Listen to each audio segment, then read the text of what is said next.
안녕하세요. 중국 구매대행 쇼핑몰 운영하고 있는 알버트입니다. 오늘은 중국 구매대행에 대해서 전반적인 내용들을 설명을 드리려고 합니다.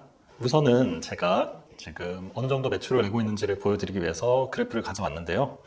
월 1억 정도 지금 현재 판매를 하고 있고요. 매출 자료는 이제 돈 버는 아카데미 카페에서 중구대 매출 인증란을 보시면은 확인이 가능하십니다.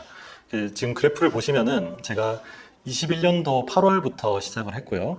대략 3년이 조금 넘었죠. 4년 차가 되었고, 첫 달부터 매출이 다행히 한 1,000만 원이 넘어가게 되면서 그때부터 바로 업로드 알바를 뽑고, 그리고 소싱 알바를 뽑고 하면서 이제 점점 매출을 키워왔고요. 중간중간에 이제 매출이 뚝뚝 떨어지는 구간들이 있는데, 그 구간들을 이제 잘 버텨서 넘어오면서 계속 진행을 하고 있습니다. 그러면 오늘 이제 강의 자체가 중국 구매 대행에 이제 아예 모르시거나 초보분들 대상으로 하는 강의이기 때문에 기본 개념부터 먼저 설명을 드리겠습니다. 첫 번째로 이제 우리가 먼저 해야 될 것들은 상품을 골라서 한국에 있는 플랫폼들의 상품을 올립니다. 네이버나 쿠팡, 옥션, 지마켓, 11번가, 롯데온 이런 플랫폼들에다가 상품을 올려놓고 그 상품을 한국의 고객이 구매를 했을 때, 그러면 이제 저희가 재고를 가지고 있는 게 아니라 중국에 있는 쇼핑몰에서 주로 타오바오라던가 1688이라던가 알리 뭐 이런 그 중국 쇼핑몰에서 상품을 구매해서, 그리고 이제 대부분 한국 주소로 바로 배송되는 곳도 있긴 하지만 그런 것보다는 중국 내에 주소가 있어야 배송을 받을 수 있는 경우가 더 많습니다. 그러면 이제 중국 내 배송 주소를 쓸 수 있는 배송 대행지를 사용을 하게 됩니다. 그래서 배송 대행지 같은 경우에는 대부분 다 한국인 사장님들이 이렇게 운영을 하고 계시고, 그분들께서 이제 운영하시는 데다가 주소를 받아서, 저희가 중국 주소를 받아서 중국 쇼핑몰에다 넣은 다음에 그쪽 주소로 갈 수 있도록 이제 주문을 하는 거죠. 주문을 하고 나서 배송 대행지에는 신청서를 작성을 합니다. 신청서를 작성을 해서 신청서대로 이제 배송이 왔을 때 배송 대행지에서 상품을 받으면서 상품 검수까지 다 진행을 해줍니다. 혹시나 상품이 잘못 오진 않았는지, 오배송 되진 않았는지, 아니면 오다가 파손되진 않았는지 이런 것들을 다 검수를 해주고요. 그러고 나서 무게를 측정을 해서 배송 비용을 저희한테 알려줍니다. 그럼 이제 그걸 결제 대기를 하고 있으면 저희가 결제를 하게 되면은 배나 비행기에 실어서 한국으로 보내면서 국내 세관에서 통관 접수를 합니다. 그러면 이제 세관에 이제 통관사를 통해서 통관 접수를 하고, 통관에 이상이 없이 통관이 되고 나면은 바로 연계된 국내 택배사로, 보통 이제 CJ 대한통운이나 한진택배를 많이 쓰는데 이 택배사로 바로 상품이 넘어가고 국내에 있는 고객들에게 직접 전달이 되게 됩니다. 그러면 이 과정에서 저희는 상품을 직접 눈으로 볼 수 있는 과정이 없습니다. 그래서 재고를 가지지 않고 무재고로 하는 사업이고요. 그리고 고객이 받고 나서 구매 확정을 하게 되면은 마켓에서 저희한테 돈이 들어오는 이런 식으로 시스템이 구축이 되게 됩니다. 그러면은 전반적으로 이제 매출이나 영업이익, 마진율 이런 단어들을 조금 아시면 좋은데요. 매출 같은 경우에는 보통 이제 고객이 마켓에서 결제한 총 금액들을 합친 거를 매출이라고 합니다. 그래서 제가 월 매출이 1억 이상 나왔다라고 하면은 쿠팡, 지마켓, 뭐 네이버 이런 데서 이제 결제한 금액들, 고객이 결제한 금액이 1억이 넘어갔다는 거고요. 근데 이게 조심하셔야 되는 게 세금에서 말하는 매출하고는 개념이 좀 다릅니다. 그리고 이제 영업이익 같은 경우에는 고객이 결제한 금액에서 상품 원가, 저희가 샀을 때 상품 원가하고 마켓 수수료가 있거든요. 마켓 수수료 같은 경우에 뭐 옥천지마켓 같은 경우는 13%, 스마트스토어 같은 경우는 6% 이런 식으로 이제 마켓 수수료가 빠지고요. 그리고 배송 비용, 중국에서 한국까지 바로 배송하는 이 배송 비용까지 빼고 나면은 그것이 영업이익이 됩니다.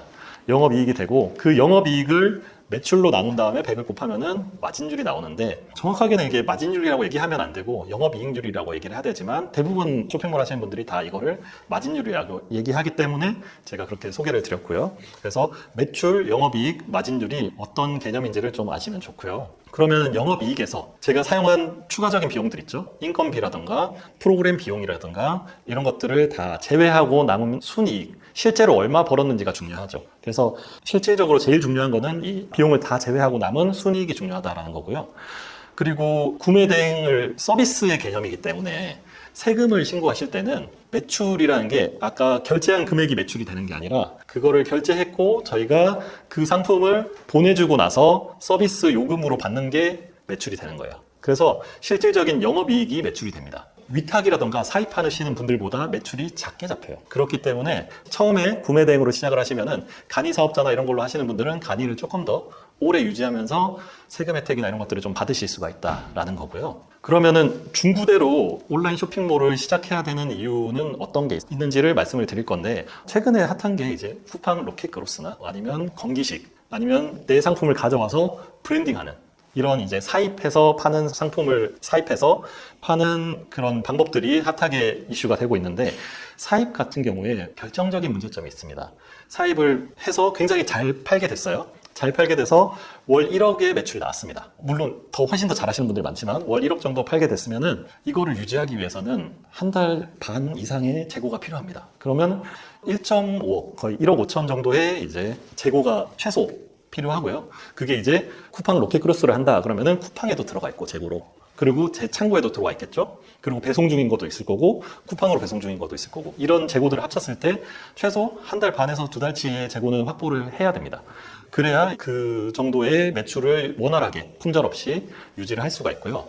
그러면 이렇게 잘 팔면서 유지를, 최고의 경우죠. 사실 사입을 했을 때 수익을 못 내시는 분들이 훨씬 많은데 어쨌든 굉장히 잘 파는 경우를 가정하고 그거를 계속해서 마진율 뭐 10%, 20%를 먹으면서 순이익을 쌓아가다가 그 순이익을 계속해서 재고로 재투자하게 되죠. 처음부터 자금을 많이 가지고 시작하는 게 아니면은 팔고 남아서 나오는 순이익을 또 계속 재투자를 해서 상품을 사게 됩니다.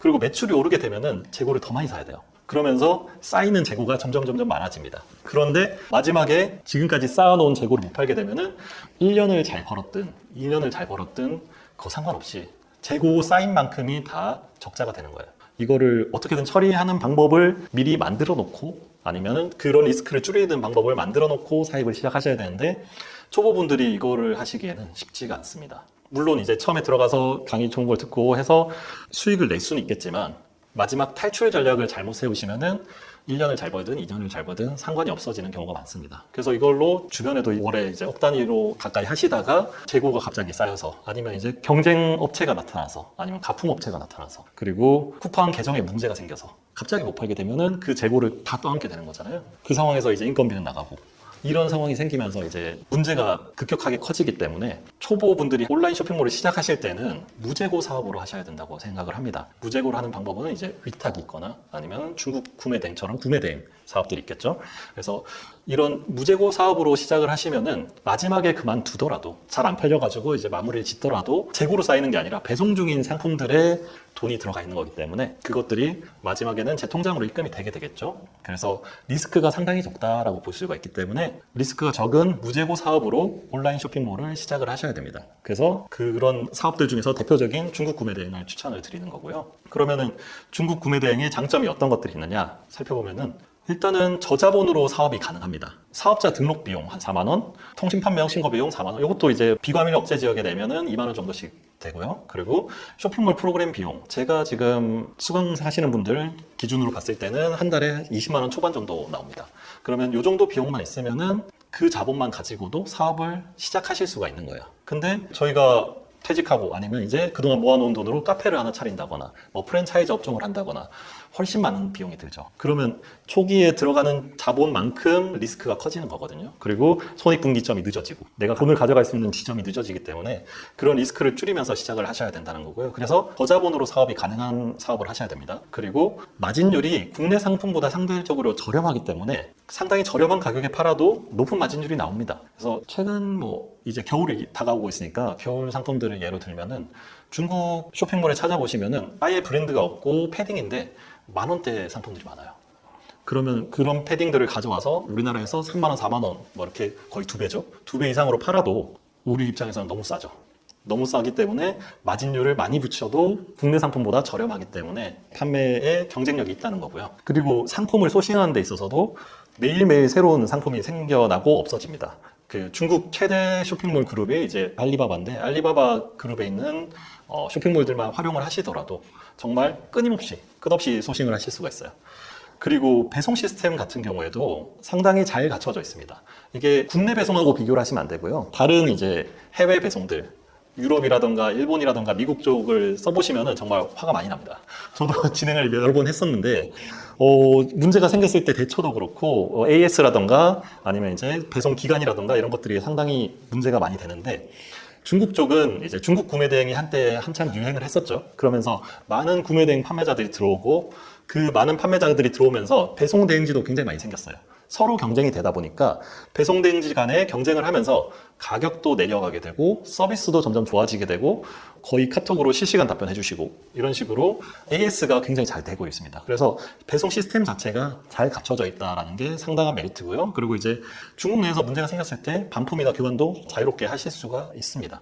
그래서 이런 장점들을 가지고 있기 때문에 온라인 쇼핑몰을 시작하실 때는 중국 구매 대행으로 시작하시는 걸 한번 고려해 보시면 좋을 것 같습니다. 그러면 이제 좋은 점만 얘기를 할 수는 없죠. 중국 구매 대행의 현실적인 어려운 부분들을 또 말씀을 드려야 되는데 현실적으로 일단은 배송이 문제가 상당히 많습니다. 지금 밑에 읽어보시면 알겠지만 웨이하이 폭설로 인한 지연 안내, 날씨로 인한 출항 일정 안내, 폭설 및 강풍으로 인하여 스케줄 변동이 있어서 안내 드립니다 라고 하면서 며칠씩 배가 못 뜬다거나 아니면 폭설이 와가지고 그 지역에 이제 배송이 안 된다거나 트럭이 못 움직이는 거죠. 그리고 이제 폭우가 와서 홍수가 나기도 하고 온갖 그런 자연재해들이 또 생기기도 합니다.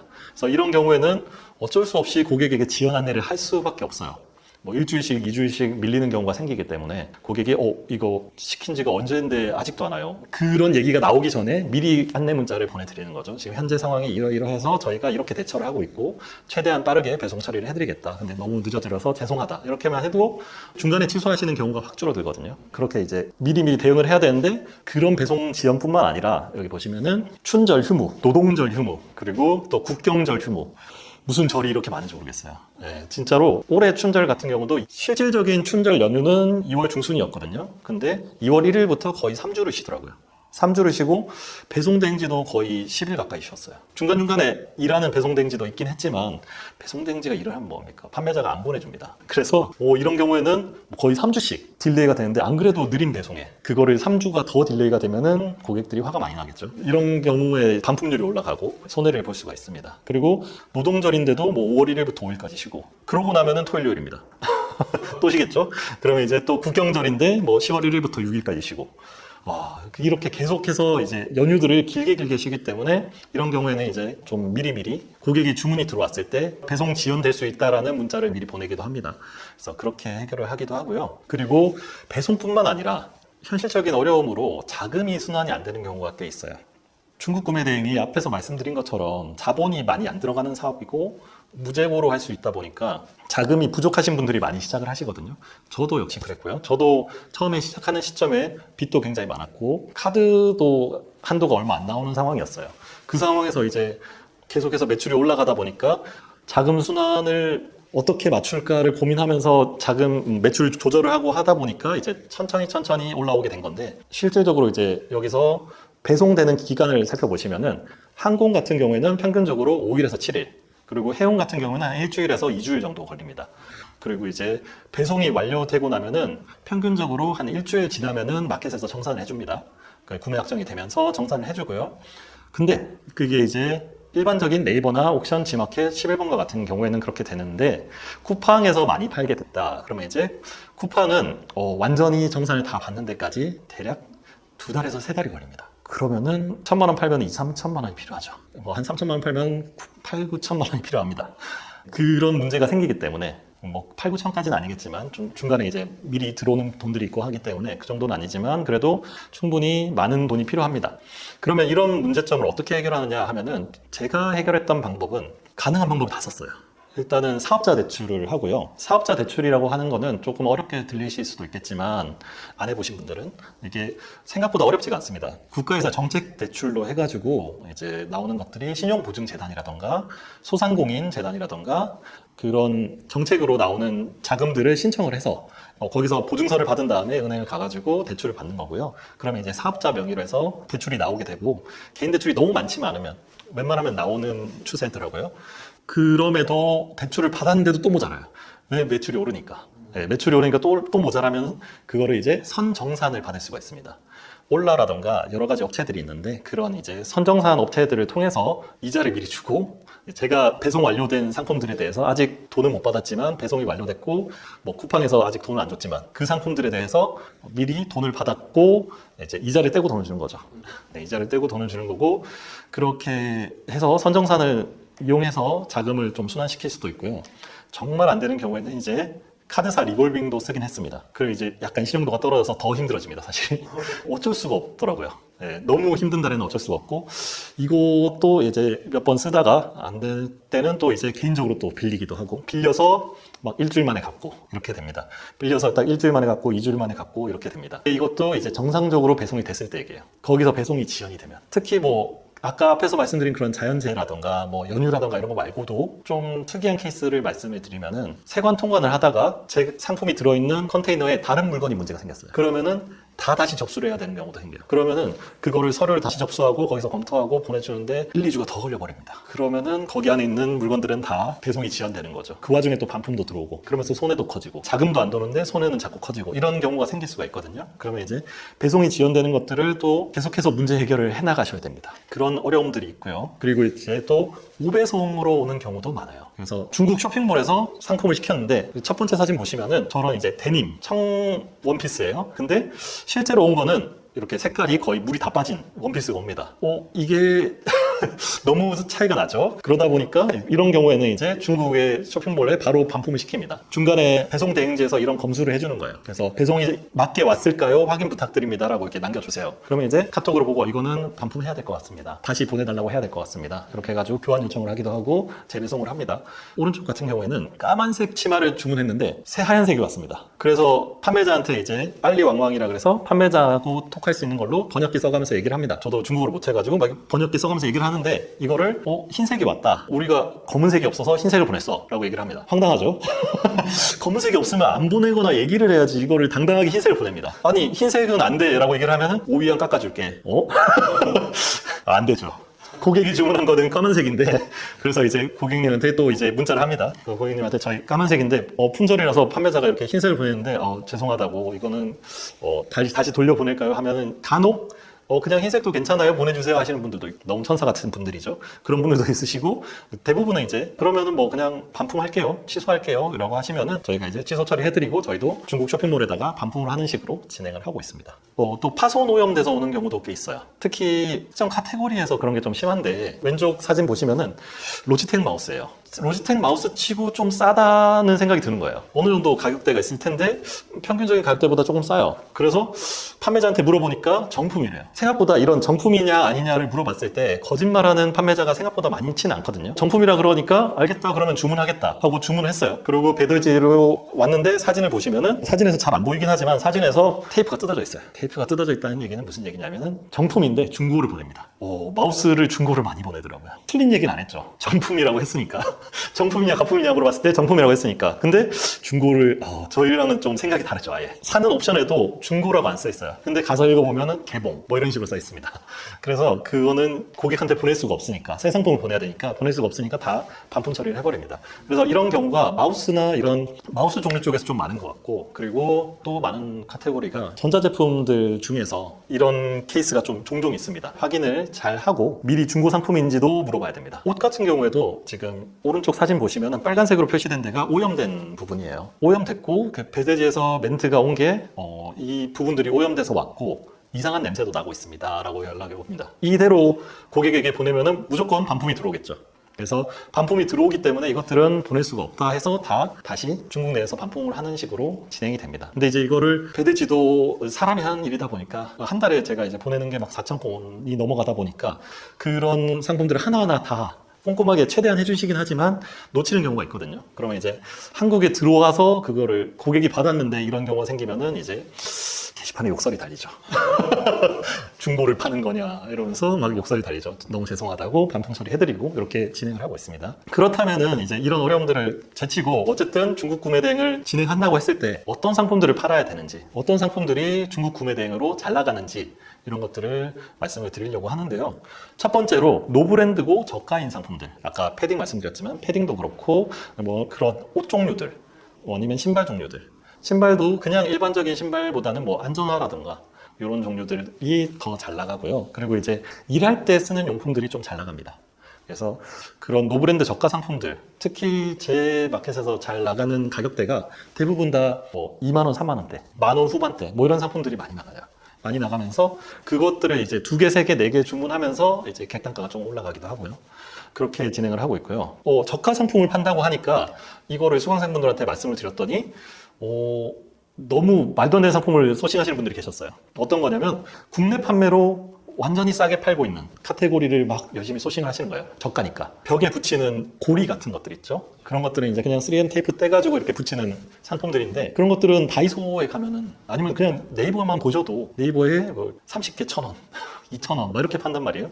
중국 구매 대행은 구조상 배송비가 붙기 때문에, 중국에서 한국까지 보내는 기본 배송비가 있기 때문에 10,000원 이하 상품이 나올 수가 없습니다. 잘. 대부분은 12,000원, 13,000원까지가 거의 최저 가격이라고 보셔야 돼요. 그 이하의 가격대에서 국내 위탁 판매자들이, 아니면 도매를 하는 판매자들이 많이 팔고 있는 그런 카테고리, 특히 다이소에 있는 물품들은 다 피하셔야 됩니다. 그런 상품들을 아무리 올려도 주문이 안 들어올 수밖에 없죠. 2기 때 수강하셨던 분 중에서 굉장히 열심히 소싱을 하셨는데, 제가 중간에 컨설팅을 한다고 마켓을 봐드렸더니 전부 전부 그런 상품들만 꽉 채워놓으셨더라고요. 생활용품이라고 하시면서 이런 게 저렴하니까 저렴한다고 무조건 잘 나가는 게 아닙니다. 그래서 다이소에 있는 상품들은 무조건 피해라라고 말씀을 드리고 있고요. 시즌 상품을 공략을 하셔야 됩니다. 근데 시즌 상품이라고 하면은 뭐 사실 제가 개인적으로 생각했을 때 그냥 겨울이니까 겨울용품, 아니면 크리스마스가 오셨으니까 크리스마스 용품, 요 정도 생각나잖아요. 근데 그거 말고도 수많은 시즌 상품들이 있습니다. 그 시즌 상품들을 어떻게 찾으시냐고 하면은 네이버에다가 네이버 데이터 랩하고 검색을 하시면 돼요. 네이버 데이터 랩을 검색하셔가지고 거기에 카테고리별로 1등부터 500등까지 인기 검색어가 나오거든요. 매주, 매월 뭐 이렇게 나옵니다. 그러면은 이번 달에 어떤 상품들이 잘 팔리는지가 거기에 다 나와 있어요. 그러면 그거를 한 1년치 그래프를 보시고 지금이 확실히 시즌이구나, 아니면 시즌이 지나갔구나, 이런 것들을 판단하시면서 시즌 상품들을 공략을 하시면 돼요. 가을이 지나가고 있는데, 가을이니까 뭐 나가서 등산이나 뭐 아니면 낚시 같은 걸 많이 하죠. 이거는 9월, 10월 달에 끝나요. 9월, 10월 달에 끝나고 11월 되면은 이제 날씨가 추워져서 잘 안 갑니다. 이제 단풍 마지막 시즌이에요. 근데 이거를 구매하시는 분들은 이미 구매를 다 하셨어요. 그렇기 때문에 지금 올려봐야 늦는 거죠. 그래서 반드시 그래프를 보시고 판단을 하셔야 되고요. 너무 개인적인 생각으로 물론 테스트를 해볼 수는 있겠지만, 그런 데이터를 직접 보시고 하시는 거랑은 차이가 있습니다. 그러면은 네이버 데이터 랩 보는 거를 잠깐 짧게 알려드릴게요. 그러면 이제 네이버에서 네이버 데이터 랩이라고 검색을 하시면은 이렇게 화면이 뜨는데, 네이버 데이터 랩 클릭하시고요. 여기가 이제 데이터 랩 첫 화면이고요. 여기서 이제 패션 의류 지금 들어와 있죠. 자동으로. 그러면은 주간으로 보시면은 주간에 이제 인기 있는 검색어들 보실 수가 있고, 월간으로 보셔도 월간 인기 있는 검색어들이 볼 수가 있습니다. 여기서 밑에 보시면은 검색어 통계 자세히 보기 클릭하시면은 이렇게 여기다가 아까 보셨던 뭐 경량 패딩 검색을 하셔도 되고요. 앞에 화면에서 클릭을 하셔도 됩니다. 항상 보실 때 여기서 기간을 1년으로 설정을 하셔서 조회를 하시면은, 지금 경량 패딩 같은 경우는 다음 주가 피크죠. 다음 주가 피크고 이제 급격하게 가라앉죠. 두께가 얇은 패딩이기 때문에 지금 시즌에 사람들이 많이 사고, 오히려 이제 12월에 넘어가면서부터는 두꺼운 패딩을 산다는 얘기죠. 오른쪽 클릭하시면은 탑 500 해가지고 패딩 조끼, 경량 패딩, 원피스, 뭐 트위드 자켓, 이런 것들이 다 검색어 상위에 링크가 되어 있는 걸 보시면 되고요. 데이터 랩에서 월간으로 보시면은 경량 패딩이 안 보이다가 11월 달에 2등으로 올랐죠. 그리고 12월 달이 되면은 서서히 또 내려가게 되겠죠. 네, 그런 경향들을 보시면서 소싱을 하셔야 됩니다. 그러면은 어떤 상품들을 팔아야 되는지에 있어서 시즌 상품을 그래서 네이버 데이터 랩을 활용하셔가지고 보시라는 거고요. 그리고 이제 국내에서 찾기 힘든 상품을 하셔도 너무 좋습니다. 국내에서 파는 곳을 찾기 힘든 그런 상품들을 말씀드리는 거고요. 이럴 때 사용하는 것들이나 아니면 이제 매장이나 업소 이런 데서 사용하는 상품들이 상당히 잘 나갑니다. 그래서 그런 상품들이 또 마진율도 잘 나오고요. 그러면 중국 구매 대행을 하실 때 중요한 것들은 조심해야 될 물품들이 많습니다. 이게 상당히 많은데 이거를 모르고 중국 구매 대행을 하시면은 마켓이 정지를 당하거나 아니면 벌금을 내거나 뭐 소송을 당하거나 이런 경우들이 생깁니다. 그래서 이제 강의에서 이 부분을 굉장히 세세하게 하나하나씩 말씀을 드리거든요. 그래서 오늘도 그 중국 구매 대행에서 조심해야 될 물품들에 대해서 좀 말씀을 드리려고 하고요. 우선은 첫 번째로 총기류나 무기류는 어떻게 보면 당연히 안 되는 거죠. 당연히 안 되는 건데 이것들이 조금 애매한 게 비비탄 총도 안 됩니다. 이게 예전에는 통과이 됐었어요. 저도 이게 비비탄 총이니까 그러니까 어른들 장난감에 들어가니까 뭐 상관이 없지 않나라고 생각을 했었는데 우리나라에서 묻지마 사건들이 많이 일어났었잖아요. 그 이후로 뭐 총기류, 무기류 뭐 다 금지가 됐어요. 통관해서 아예 안 되고요. 그리고 지금 첫 번째 사진 보면 비비탄 총인데도 굉장히 총처럼 나오죠. 그래서 이런 거를 통관에 넣으면은 세관에서 총기류 허가를 받으라고 합니다. 사실 뭐 어떻게든 해서 나올 수 있는 방법이 있을 것 같긴 한데 총기류로 분류가 되더라고요. 그리고 두 번째 사진 보시면은 저게 등산 스틱이에요. 등산 스틱인데 끝에 칼이 달렸습니다. 그림이 잘 안 보이긴 하지만 끝에 칼 종류가 여러 개가 있어서 칼이 달렸어요. 그래서 무기로 쓸 수 있는 등산 스틱이에요. 이게 등산 스틱이라고 하면 안 되지 않나 싶은데 그래서 실제로 제가 이제 지마켓이나 이런 데 찾아보니까 호신봉 이런 걸로 파시더라고요. 근데 호신봉에 칼을 달면 안 되지 않을까요?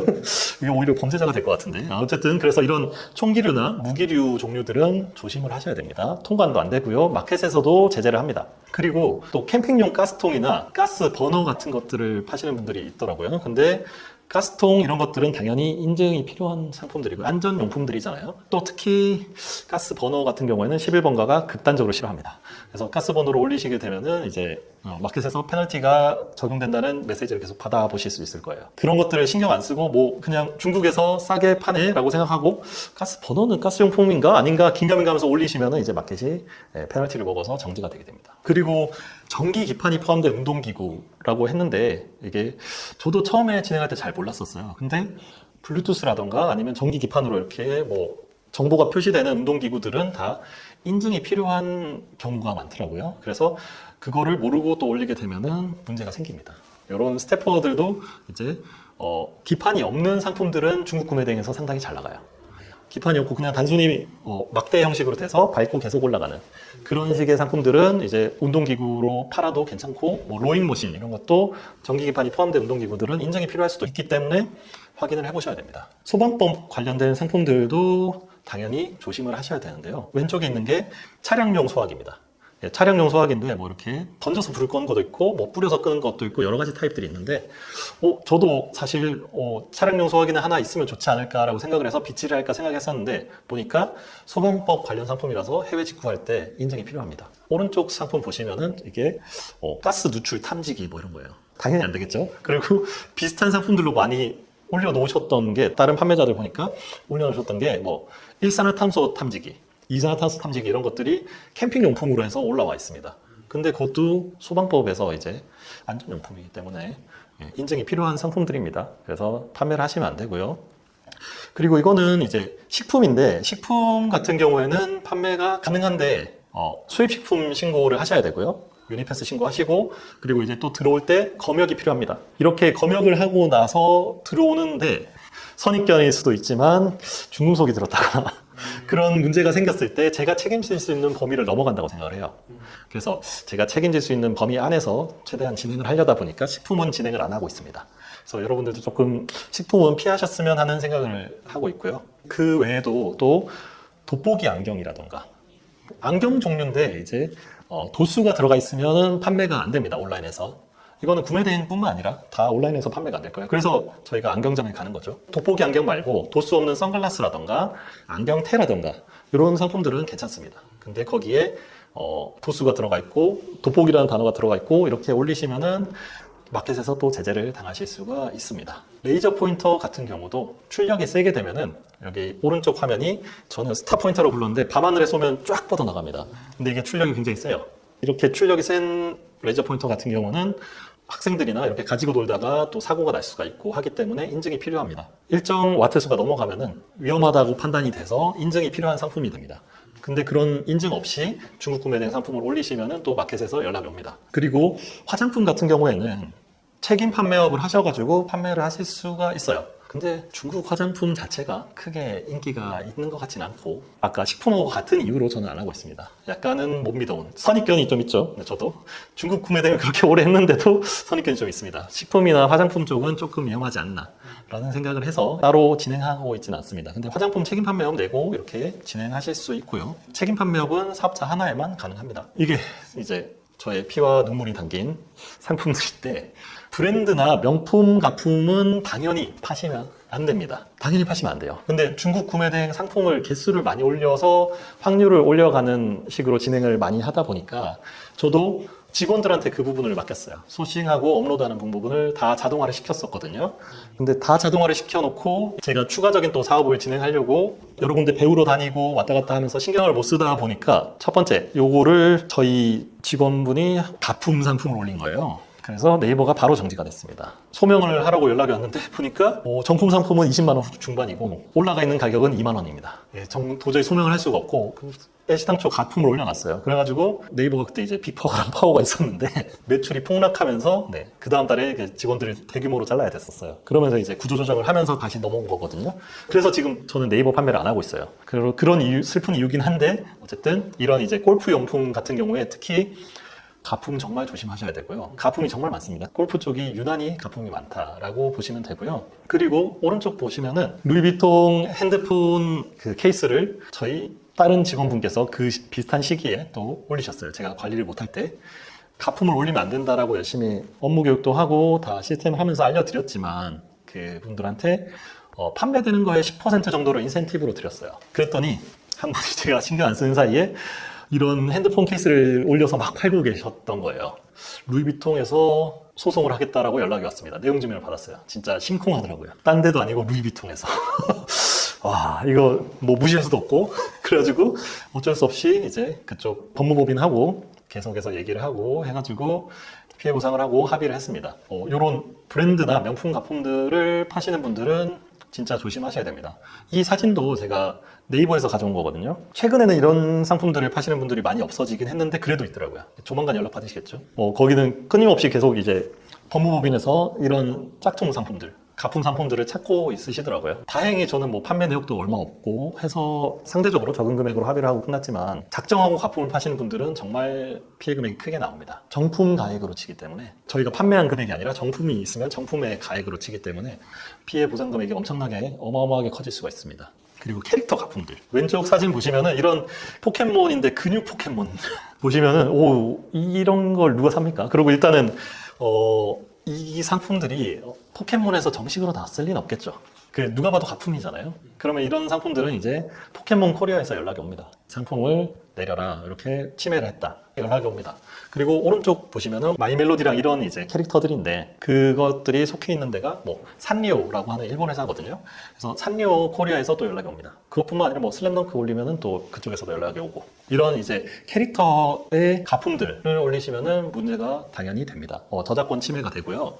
확실히 정품인 거를 병행 수입으로 가져와서 판매를 하시는 거는 크게 문제가 될 수가 없죠. 저희가 구매 대행을 할 때 가품인 상품들을 잘 골라내셔야 돼요. 그래서 캐릭터를 나는 잘 모르는데 해보고 싶다고 하시는 분들은 공부를 좀 하셔야 됩니다. 그렇게 캐릭터 가품들은 조심을 하셔야 되고요. 그리고 이런 캐릭터 가품들로 인해서 또 마켓이 정지가 되실 수가 있어요. 그리고 캐릭터 가품들뿐만 아니라 아까 브랜드 가품들 중에서도 상당히 위험한 쪽이 자라. 자라 가품이 중국에 굉장히 많습니다. 그게 또 자라라고 안 써 있어요.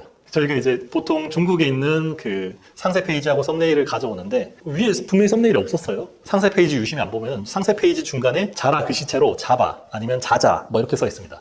누가 봐도 자라죠. 누가 봐도 자라고 모델도 자라 사진인 경우가 꽤 있어요. 서양 쪽 모델들이 옷을 입고 있는 경우에 특히 조심을 하셔야 돼요. 그래서 그런 브랜드 가품들도 또 조심을 하셔야 되고요. 또 있습니다. 조심해야 될 물품이 계속 많죠. 근데 의료기기 상품들도 당연히 인증이 필요하고 그런 상품들 중에서 전동 휠체어라던가 휠체어 같은 상품들은 당연히 안 되고요. 그리고 의료기기인 줄 잘 모르시는 상품들 중에서 체온계 같은 경우도 의료기기라서 안 됩니다. 이런 카테고리는 좀 조심을 하셔야 되는데 의료기기가 아니고 의료기기 말고 뭐 의료기관에서 쓰는데 의료기기가 아닌 상품들 그런 상품들은 잘 팔립니다. 뭐 요양병원에서 옆에 이제 노인용 팔걸이라던가 침대 낙상 방지하는 그런 이제 상품들이라던가 그런 식의 이제 의료기기는 아닌데 의료기관에서 쓸 수 있는 상품들이 잘 팔리는 편입니다. 성인용품 같은 경우에는 팔 수 있습니다. 팔 수 있는데 법적으로 금지가 된 건 아니에요. 근데 통관을 하실 때 세관에서 무슨 위원회 같은 게 열려서 이제 승인을 받아야 됩니다. 근데 이 기준이 굉장히 모호해요. 아는 분도 그분도 이제 성인용품을 꼭 해보고 싶다라고 통관을 하다가 다 뺏겼습니다. 우르르 뺏기고 나서 울면서 다른 상품 또 찾아보시더라고요. 분명히 배대지에서 이 정도는 될 것 같은데요. 통관사에서도 이 정도 상품이면 될 것 같다라고 이렇게 해서 진행을 한 건데도 세관에서 통관이 안 돼가지고 몇 달을 속썩이시다가 결국은 포기를 하시고, 그것뿐만 아니라 구매 대행으로 성인용품을 올리는 거는 뭐 스마트스토어는 아예 안 되고요. 대부분의 마켓들이 또 싫어합니다. 그렇기 때문에 성인용품인 경우에 이제 확인을 잘 하시고 조심하셔야 됩니다. 성인용품인지 모르고 올리는 경우가 또 생길 수 있어요. 어떤 케이스가 있냐면은 코스프레 옷들인데 뭐 굉장히 야하다던가 천이 얼마 없다던가, 아니면 이제 뭐 코스프레 용품인데 이제 다른 용도로 사용할 수 있게 돼 있다던가, 상품을 소싱하실 때 유심히 안 보시면은 나도 모르게 성인용품을 올리고 있을 수가 있어요. 그래서 그런 것들도 유심히 잘 보셔야 됩니다. 그리고 또 조심해야 될 물품이 수도꼭지가 안 됩니다. 이것도 굉장히 의외인 상품이죠. 근데 수도꼭지가 안 되는 이유가, 이것도 배관용품이라서 안 된다고 하더라고요. 그래서 배관에 관련된 용품들은 다 인증이 필요하다라고 얘기를 들었습니다. 수도꼭지 같은 상품들도 법적으로 안 되는 상품이라는 거를 인지를 하시면 좋고요. 뭐 당연히 인증이나 이런 것들을 받으시면은 가능은 합니다. 그리고 사업자 통관을 하시게 되면 이런 것들을 다 인증을 받으셔야 돼요. 또 있는데 생활화학 제품들 있죠. 살균제라든가 세제라든가, 왼쪽이 이제 모기 퇴치제거든요. 근데 이런 상품들이 이제 살균제로 들어갈 수가 있기 때문에 이런 상품들은 생활화학 제품이라서 그냥 개인 구매 대행으로 할 수가 없습니다. 그리고 세제인 상품들도 생활화학 제품으로 들어가서 개인 구매 대행으로 진행할 수가 없다라는 걸 알아두시면 좋을 것 같고요. 어린이 용품, 애매하고 약간은 법이 조금 뒤처진 부분이 있긴 한데, 어린이 용품이다 보니까 뭐 좀 철저하게 하는 거를 이해는 합니다. 그래서 어린이 용품이라고 하면은 만 13세 이하가 쓰는 모든 상품들을 얘기하는 거예요. 모든 상품들. 입고, 쓰고, 먹고, 뭐 이런 것들을, 모든 상품들이 다 인증이 필요합니다. 찾아보시면 중국에 귀여운 어린이 옷이 굉장히 많거든요. 이런 옷들이, 뭐 코스프레 옷도 많고 굉장히 귀여운 옷들이 많은데 어린이 용품이기 때문에 어린이 인증이 필요합니다. 인증이 다 필요하다는 거를 알고 진행하시면 좋고요. 보조 배터리 상품들도 구매 대행으로는 진행이 안 되는 상품입니다. 개인 구매 대행으로는 1인 1통관으로 하루에 한 개 전자제품이 인증 없이 통관이 가능하거든요. 근데 보조 배터리는 거기서 열애입니다. 그래서 간단하게 정리를 해보면요. 총기류, 무기류, 그리고 이제 가스통이나 가스버너, 이런 상품들 안 되고요. 전기기판이 포함된 그런 이제 운동기구들 안 되고, 소방법 관련된 상품들, 감지기라던가 이런 상품들 안 되고요. 식품도 인증받으면 가능하지만 조금 위험하다. 화장품도 책임 판매하고 가져오면 가능하지만 좀 위험해 보인다. 그리고 판매도 잘 안 된다라는 것 같고요. 돋보기 안경이나 레이저 포인터, 이런 상품들은 이제 판매가 안 되고요. 레이저 포인터는 이제 출력이 센 레이저 포인터를 가져오실 때는 무조건 인증을 받으셔야 되고요. 그리고 브랜드나 명품 가품, 빨간색으로 해놨죠. 여기서 문제가 제일 많이 생깁니다. 브랜드나 명품 가품, 캐릭터 가품, 이런 상품들을 조심하셔야 됩니다. 여기서 저도 문제가 조금 생겼었는데 지금은 거의 다 해결을 하고 최대한 많이 걸러내고 있습니다. 의료기기, 휠체어나 체온계 같은 의료기기도 안 되고요. 성인용품은 이제 통관에서 문제가 많이 발생을 한다라는 거고요. 수도꼭지 상품은 이제 배관용품이기 때문에 인증이 필요하다. 생활화학 제품 안 되고요. 어린이용품, 만 13세가 이하가 쓰는 모든 용품들은 다 인증이 필요합니다. 그래서 인증을 받으시면은 가져오실 수는 있어요. 보조 배터리 같은 경우도 이제 가져올 수 없는, 구매 대행으로 진행할 수 없는 상품이다라는 거고요. 너무 팔면 안 되는 상품들만 계속 얘기 드렸죠. 그러면은 또 이런 상품들 말고 제가 예전에 들었던 강의들에서도 크고 무겁고 비싼 상품들을 해라. 객단가가 매우 큰 상품들을 해야 된다. 그래야 뭐 한두 건만 처리해도 뭐 매출이 100만 원, 200만 원 올라가면서 매출을 올리기가 쉽다라고 얘기를 많이들 하더라고요. 그래서 저도 초창기에 크무비 상품들을 굉장히 많이 진행을 했어요. 왕의자 같은 거 뭐 하다가 부숴먹기도 하고 여러 가지 스토리들이 많았는데, 오늘도 조금 몇 가지 보여드리면은, 저도 이게 정확하게 무슨 상품인지는 모르겠어요. 오일 펌프 종류였는데 정확히 뭔지도 모르고 일단 올려놓으니까 팔리니까 팔았습니다. 근데 이제 상품 가격이 한 5, 60만 원대였고요. 원가가 20만 원 중반 정도 됐던 것 같아요. 마진율로는 거의 50% 이상 남는 상품이었고요. 근데 이게 보내면은 포장이 자꾸 이상하게 돼서 와서 문제가 많았어요. 다 보내서 한국 도착했는데 저희 가운데처럼 카톡이 옵니다. 택배 잘 받았는데 와이어 제어 리모컨이 깨져 있네요. 이건 어떻게 해야 돼요? 라고 물어보세요. 이분이 전문가세요. 저보다 훨씬 전문가세요. 근데 이걸 어떻게 해요? 라고 물어보시잖아요.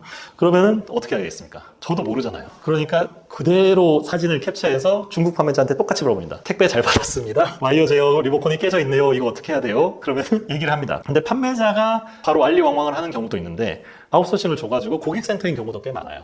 그러면 이제 고객센터에서 이제 업체한테 물어보고 업체 통해가지고 답변을 해주는데, 혹시 와이어 제어 리모컨만 보내면은 조립이 가능하시냐라고 물어봐요. 그러면 제가 어떻게 알겠습니까? 또 그거를 그대로 또 전달합니다. 한국 그 고객한테 이거 혹시 그러면은 저희가 리모컨 보내드리면은 조립이 가능하실까요? 그러면 가능합니다. 라고 얘기를 하세요. 그래서 보내드려서 해결했고요. 기간은 이 정도 걸릴 거고 안내해드리고 이렇게 해서 해결했고, 윗부분 같은 게 막 찌그러지면은 이제 뚜껑만 다시 그쪽에서 이제 AS로 보내주는 거죠. 추가로 상품을. 그렇게 받아서 처리를 하고, 이런 상품들이 포장을 제대로 안 하고 할 줄 모르고 하니까 보내는데 다 문제가 생기더라고요. 크고 무겁고 비싼 상품들이다 보니까 포장을 굉장히 신경 써서 하셔야 돼요. 근데 또 뒤에 보시면은 이제 이런 이제 누워서 타는 자전거라 그러죠. 리컨버트 자전거라 그러던데 저도 몰랐어요. 용어 자체도 몰랐는데 상품 검색하면서 아 이런 게 있구나 한번 팔아볼까 하고 200만 원 중반씩 하길래 올렸는데 주문이 들어왔어요. 280만 원 정도에 올렸었는데 주문이 들어왔어요. 그래서 주문을 하려고 보니까 100만 원 초중반의 원가예요. 110만 원, 120만 원 정도 됐던 것 같아요. 그래서 주문하면서 물어봤어요. 판매자한테 이거 혹시 조립이 필요한가요? 그랬더니 그냥 바퀴만 끼우면 돼 라고 답변이 왔습니다. 그래서 바퀴만 끼면 되는구나 라고 해서 생각하고 고객한테 보냈어요. 오른쪽 사진이 고객님이 보내주신 건데 조립을 여기까지 했는데 뒤에 어떻게 해야 돼요? 라고 하셨어요. 체인을 어떻게 거는지도 모르겠고 이거 하나도 안 만들어져서 왔네요 라고 하셨어요. 바퀴만 끼우면 된다면서 속았죠. 그래가지고 판매자한테 이제 조립 동영상이나 조립 설명서가 있냐 라고 해가지고 조립 동영상을 받았어요. 근데 조립 동영상을 아무리 저도 봐도 너무 복잡한 거예요. 그분이 이제 화가 나셔가지고 가져가시고 반품해주세요. 일단 가져오는 것도 문제고 반품도 문제죠. 그러다 보니까 이제 그거를 제가 또 문자로 주변에 이제 자전거 조립하시는 분을 찾아가지고 조립을 예약해서 방문 조립으로 해서 다 해결을 해드리고 이런 식으로 능동적으로 하면서 손해는 안 나는 선에서 막았거든요. 그러니까 다른 비용을 거의 100만 원치를 쓴 거예요. 이분 AS도 보내고 나중에 강남으로 보내서 또 전기 조립도 하고 막 그렇게 했어요. 근데 그런 것들이 이제 크고 무겁고 비싼 상품들이 문제가 하나가 생기면은 굉장히 시간도 많이 잡아먹고 AS를 하기도 굉장히 까다롭습니다. 물론 이제 경험치는 많이 쌓이죠. 하지만 처음부터 이런 상품들을 진행하시면 매출을 올리실 수가 없어요. 그래서 앞에서 보여드렸던 이런 크고 무겁고 비싼 상품들은 나중에 경험을 좀 많이 쌓으시고 난 다음에 진행을 하시는 걸 추천을 드리고요. 저도 지금은 거의 진행을 안 하고 있어요. 한 명 정도 이제 추가 인원이 더 필요하고 만약에 진행을 한다고 하면은요. 이런 상품들을 하는 데 있어서 제가 또 관여를 아예 안 할 수가 없어요. 그분한테 전적으로 맡겨놓으면은 이제 또 문제가 생겼을 때 최소 100단위, 200단위로 깨지기 때문에 그분 월급보다 더 깨질 수가 있죠. 나중에 몇 개만 깨먹으면. 그렇기 때문에 이제 조금 넘겨서 진행하기에는 쉽지 않은 부분이 있습니다. 그래서 이런 상품들은 평균 마진율이 매우 높습니다. 특히 주문하실 때 판매자한테 할인을 요청을 하면은 거의 대부분의 판매자들이 이게 가격대가 높다 보니까 어떻게라든 할인을 해줍니다. 할인을 조금 해주는 것도 아니고 꽤 많이 해주기 때문에 마진율이 더 올라가요. 안 그래도 막 한 50%, 60%를 붙여놨는데 그것보다 더 마진율이 더 나올 때도 많습니다. 그러면서 이런 상품들을 전문적으로 좀 하다 보면은 주문 제작 마켓으로 발전을 시키실 수가 있어요. 그래서 저도 네이버에서 사실은 이제 빅파워를 달 때 주문 제작으로 하는 상품들이 꽤 많았어요. 그래서 그런 상품들이 기본적으로 이제 매출을 받쳐주면서 등급이 올라간 건데 그렇게 이제 주문 제작 마켓으로 발전을 시키실 수가 있고요. 단 이제 배송하는 과정하고 상품을 확인하는 과정이 상당히 까다롭습니다. 하나라도 미스가 나면은 이제 도착했는데 다 깨져 있고 아니면은 배대져서 받았는데 깨져 있는 것도 문제예요. 깨져 있거나 아니면 조금 다른 상품이라던가 옵션이 다른 상품이 왔다던가 그런 상품들을 확인하는 것이 상당히 까다롭습니다. 그래서 경험이 쌓이고 나서 진행하시는 것을 추천드리고 우선은 조금 작은 상품들도 이렇게 마켓을 채워가지고 매출을 일으키시는 걸 추천드려요. 그래서 중국 구매 대행을 진행하실 때 매출하고 직결되는 요소를 몇 가지 말씀드리면은 중구대로 잘 팔리는 가격대는 조금 낮은데 시즌에 잘 팔리는 상품들을 찾으셔서 하시면 되고요. 그런데 이제 다이소에서 파는 물건들은 피하셔야 되고요. 크고 무겁고 비싼 크무비 상품들은 매출이 조금 커지면은 진행을 하시면 좋고요. 상품명을 지으실 때 되도록이면은 앞쪽에다가 중소형 키워드를 찾아서 상품명을 지으시면 되고요. 썸네일을 최대한 깔끔하게 맞춰주시면 되고 근데 이 부분은 특별히 말씀을 안 드려도 대부분 썸네일은 깔끔한 거 잘 고르시더라고요. 그러고 나서 제일 중요한 거는 결국은 업로드된 상품 개수를 많이 하셔야 돼요. 상품을 최대한 많이 올리셔야 됩니다. 반자동으로 하시든 조금 더 대량으로 하시든 어떤 방법을 쓰시든 간에 결국은 상품 개수를 많이 채워가셔야 돼요. 많이 채워가시고 끊임없이 상품을 또 올려주셔야 마켓에서 최신선 점수도 받고 하기 때문에 그런 상품 개수를 채우시고 그러고 나서 사업자를 다 채웠다. 그러면 이제 사업자를 추가로 더 늘리시면서 확장하시면서 진행을 하시면은 매출을 올려가실 수가 있습니다. 이게 사실 중국 구매 대행뿐만 아니라 다른 모든 마켓들에 비슷하게 적용되는 부분인 것 같기도 합니다. 그러면은 제가 중국 구매 대행 강의를 진행하면서 수강생분들이 굉장히 단골 질문처럼 계속 물어보시는 것들이 있어요. 그 부분들을 이제 또 오늘 좀 답변을 드리면은 이제 영상을 보시는 분들도 좀 도움이 되시지 않을까 해서 준비를 했는데요. 첫 번째로 이제 빨리 테무가 이렇게 많이 들어와서 팔고 있는데 이게 매출이 나오나요? 지금 보면은 특히 유튜브 댓글이나 이런 데 보면은 다 알리테무 때문에 망해가는데 무슨 중국 구매 대행이냐. 저거 다 거짓말이다. 강의만 팔려고 하는 거다. 물론 강의도 팔죠, 저는. 근데 강의도 팔고 있지만 그거를 이제 매출을 실제로 내고 있습니다. 그래서 주변에 하시는 분들을 봐도 알리테무 때문에 영향을 받지는 않는 것 같아요. 왜 그러냐면 알리테무를 쓰시는 분들하고 고객 타겟층 자체가 달라요. 알리테무를 쓰시는 분들은 해외 구매 대행의 경험도 있으시고 관심도 있고 해서 저가형 상품을 이거를 내가 알리테무에서 검색하면은 좋은 상품을 찾을 수 있다라는 소문을 듣거나 어쨌든 해보신 분들이란 말이에요. 그분들이 이제 알리테무에서 검색을 하시는 거고요. 제 마켓에서 구매를 하시는 분들은 그렇게 알리테무를 하시는 분들이 아니라 네이버 쿠팡에서 검색을 하셔가지고 상품을 검색했는데 뭐 이런 마우스를 사거나 마이크를 산다거나 아니면 스탠드를 산다거나 했을 때 이런 상품들을 사려고 하는데 보니까 유난히 저렴한 상품이 있어요. 유난히 저렴한 상품이 있고 모양도 괜찮고 성능도 괜찮은 것 같아요. 근데 보니까 이게 해외 구매 대행 상품인 거죠. 주문하려고 들어가니까 통관 부호를 넣으라고 나옵니다. 굉장히 귀찮죠. 굉장히 귀찮은데도 그 관문을 뚫고 통관 부호를 입력해서 또 나이 드신 분들은 또 이제 그걸 잘 못하셔가지고 아들딸 통관 보호를 많이 넣으세요. 그래서 아들딸 통관 보호를 해서 이렇게 진행하시는 분들도 있고요. 그런 분들이 이제 네이버나 쿠팡에서 검색하다가 아니면 지마켓에서 실버방가에서 검색하다가 그렇게 저렴한 상품들을 발견하고 해외 구매 대행 상품인데 그러면 배송이 좀 오래 걸리는 거 아닌가? 근데 가격이 워낙 싸네? 싸고 괜찮나 보이네? 그러면 이 가격이면 뭐 국내에서 파는 상품들을 한 3개는 살 수 있겠는데? 이렇게 가격 비교가 되면서 당장 급한 거 아니니까 조금 기다려서 살까? 라고 기다려서 주문하시는 분들이 저의 주요 타겟층인 거예요. 그런 분들이 얼마나 있을까 싶지만 세상에는 다양한 사람들이 많고 가격이 최우선이신 분들도 훨씬 많고 하기 때문에 그리고 알리테무를 모르시는 분들도 많고 그렇기 때문에 현재까지로는 네이버 쿠팡이 가입자로나 사용자 수로나 훨씬 더 많죠. 거기서 검색해서 나오는 것들을 주문하시는 분들이 주로 타겟층이라고 보시면 됩니다. 그래서 알리테무 때문에 매출이 떨어지거나 그렇지는 않습니다. 그리고 실제로 현재 알리테무가 가입자 수보다는 이탈자 수가 더 빠르게 증가하고 있죠. 한두 번 사보고 이상한 상품들이 오니까 그 3개를 주문해야 된다고 해서 이제 5,000원 채우고 10,000원 채워가지고 주문을 했는데 실제로 상품 오는 거 보면 1개밖에 못 쓸 거고 2개는 버려야 되죠. 이런 상황들을 몇 번 겪다 보니까 이탈자가 많아지는 상황인 것 같더라고요. 근데 저희는 중국 구매 대행이긴 하지만 그래도 여러 번 진행하면서 노하우가 쌓이고 하기 때문에 그 정도로 이제 질이 떨어지는 상품들을 좀 걸러낼 수가 있단 말이죠. 그래서 좀 차이가 나는 것 같습니다. 직구를 한 번도 안 해봤는데 가능할까요? 이렇게 물어보시는 분들도 있으세요. 저도 중국 구매 대행 하기 전까지 중국 직구를 한 번도 해본 적이 없습니다. 이거는 굉장히 간단해요. 이 직구 시스템 자체를 주문을 받고 나서 배우셔도 될 정도예요. 제가 첫 주에 주문 처리하는 걸 알려드리진 않거든요. 수강생분들한테 첫 주에 주문 처리를 하는 걸 알려드리지 않는데 주문 들어오면 어떻게 해요? 라고 물어보시는 분들이 많아요. 직구 한 번도 안 해봤는데 어떻게 처리해요? 그러면 그때 바로 알려드려도 하실 수 있다고. 이렇게 할 정도로 굉장히 간단합니다. 그래서 이런 부분은 걱정 안 하셔도 되고요. 그리고 또 중국어를 배워야 될까요? 라고 물어보시는 분들이 많습니다. 또는 제가 중국어를 잘 할 줄 아는데 메리트가 있지 않을까요? 그래서 시작하려고 합니다. 라고 하시는 분들이 있어요. 저는 중국어 못합니다. 아직도 못해요. 4년 차인데도 한자 대충 이제 모양 보고 하도 보다 보니까 직감적으로 알 수 있는데 뭐 읽거나 이런 거 전혀 안 됩니다.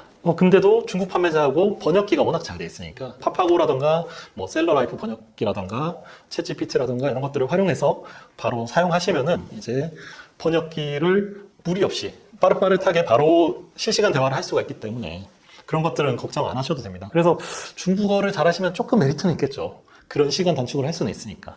근데 크게 메리트는 없다고 봅니다. 그 정도로 차이가 없습니다. 중국어를 할 줄 아시느냐 아니냐가 매출을 결정하진 않아요. 그것보다는 얼마나 열심히 하시느냐가 매출을 결정합니다. 상품을 얼마나 많이 올리셨느냐 이런 것들이 매출에 훨씬 더 관련이 있습니다. 그러면 상품에 주문했을 때 상품의 질이 떨어지는 경우가 많지 않나요? 라고 물어보시는 분들이 많아요. 실제로 아까 앞에서 사진에서 보여드렸지만 상품 질이 떨어지는 경우도 꽤 있습니다. 있긴 하지만 그렇게 꽤까지는 아닌 것 같고 한 번씩 그렇게 올 때가 있어요. 그러면 이제 확인 요청을 해달라고 배송대행지에서 연락이 옵니다. 배송대행지 홈페이지에 들어가 보면 확인 요청이 떠 있어요. 그러면 그거를 확인해서 사진을 확인하고 그런 상품들은 이제 돌려보내고 환불 받은 다음에 그 판매자는 다시는 주문하지 않는 식으로 하고 그리고 이제 타오바오라든가 알리라든가 이런 데서 주문하실 때 구매 건수하고 리뷰 건수를 보면서 주문을 하기 때문에 중국 사람들도 상품이 괜찮아야 리뷰를 남기고 구매를 계속 하겠죠. 그런 부분들을 잘 확인하고 주문을 하시면은 상품 질이 크게 떨어지는 경우는